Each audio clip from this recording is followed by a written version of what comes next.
This will be my 3.2 video response about Virginia laws that were made to keep slavery and social systems in check. The first law is, if any slave resists his master and be and and by the extremity of the correction should chance to die, that his death shall not be attempted felony. This law reinforced the idea that because it allows a white master to take the life of his property, basically. So, black people are not equal to white people, and you can commit a murder and just get kind of like a little slap on the wrist at max, basically.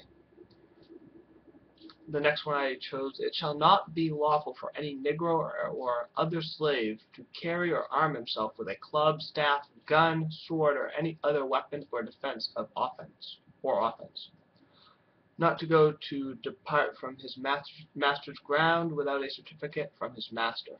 This yet again shows that a slave is not as powerful as a white man and has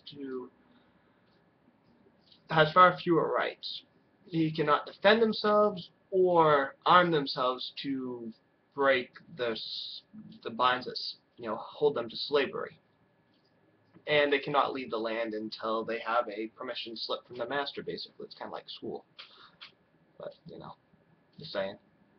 Virginia voted to banish any white man or woman who marries a black, mulatto, or Indian. Any white woman who gave birth to a mulatto child would be required to pay a heavy fine or be sold for a 5-year term of servitude.